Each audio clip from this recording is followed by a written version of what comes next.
Бұл Рим империясының шарықтау кезеңіндегі картасы.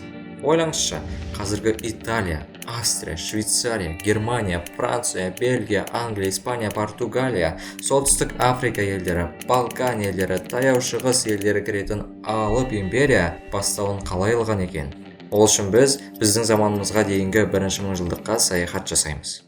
Бұл Апеннин түбегі мен Сицилия және Сардиния аралдары. Апеннин түбегінің оңтүстігінде Ион теңізі алып жатса, шығысына Адриатикалық теңізі алып жатыр.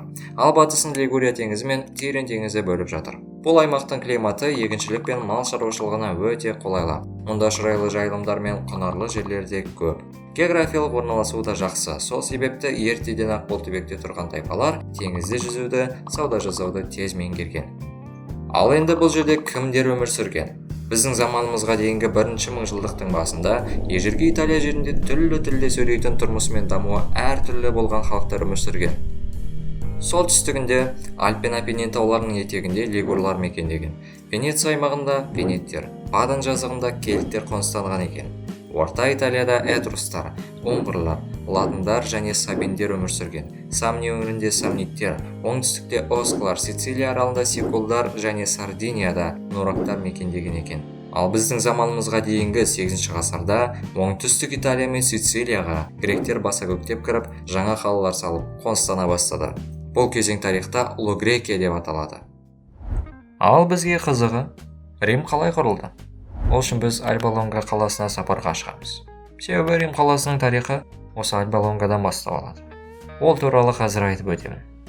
Альба Лонганың патшасы Нумитордың Риа Сильвия атты сүйікті қызы және де таққа отыруды армандап жүрген Амули есімді інісі болыпты. Ақыры бір күні Амули өзінің құйтырқы жоспарын іске асырып, Нумиторды тұтқындап, ал Риа Сильвияны ғибадатханаға қуып жібереді. Бір күні Риа Сильвия су алу үшін шығып, үңгірлердің бірінде Марсты, яғни Рим аңызы бойынша соғыс құдайын кездестіреді. Белгілі себептермен 9 айдан кейін Риа Сильвия егіздерді дүниеге әкеледі. Бұны естіген Амули егіздерді мұрагер қылмау үшін сарбаздарына егіздердің көзін жоюға бұйырады. Сарбаздар егіздерді өзенге лақтырып жіберуге шешім қабылдайды, бірақ егіздер бұтаққа тіреліп аман қалады. Аш сәбилердің жылауын естіген Қасқыр егіздерді асырап алады. Қасқыр балаларды өз күшіктерінен кеметпей, өз сүтін беріп, мәпелеп, әлпештеп, өзінің баласындай қарайды. Бірақ бір күні Қасқыр апаның жанында қой бағып жүрген Фаустул балаларды көріп қалып, Қасқыр келмей жатып өзімен бірге алып кетеді. Уақыт өте келе, ұлдар мықты және ақылды болып өсті.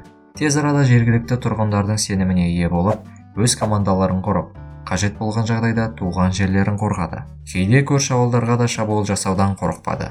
Өздерінің шығу тегін білген егіздер әскер жинап, Амулиді тақтан құлатып, тақты Нумиторға қайтарады. Ал егіздер болса, өздері қала құруға шешім қабылдайды. Ромул Палатин төбесіне құрамыз десе, Рем Авентин төбесіне құрамыз деп далдасады. Бірақ бір шешімге келе алмай, Ромул Палатин төбесінде, Рем Авентин төбесіне бекініс тұрғыза бастайды.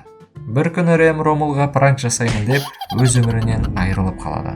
Себебі Ромул прикол көтере алмайтын адам еді. Ромул Ремді өлтіргеніне қайғырғанымен, жақын арада Римнің құрылысын аяқтап, Римнің патшасы атанады.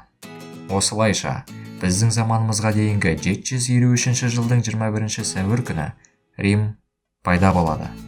Бірақ бұл уақытта Римнің тарихын жазатын ешкім болмаған.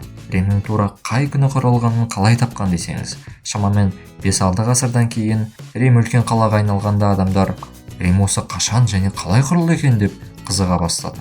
Сол уақытта өмір сүрген Рим тарихшысы Марк Теренци Варон астролог Тарутидің есептеулеріне байланысты Рим 753 жылдың 21 сәуірі құрылған деп жария салды. Сол сияқты Рим қалай құрылды деген сұраққа тарихшылар әртүрлі варианттарын айтып, Ромул мен Рим аңызына тоқталды. Қызықты дерек. Ромул Римді қалағанда Римде тұратын адамдар болмаған. Сол себепті Ромул Римнің халқын көбейту үшін қарақшы болсын, қылмыскер болсын бәрін қабылдай берген. Осылайша Римде тек еркектер шоғырланып, әйелдер қауымы Римнен 100 шақырым алшақ қашатын болған.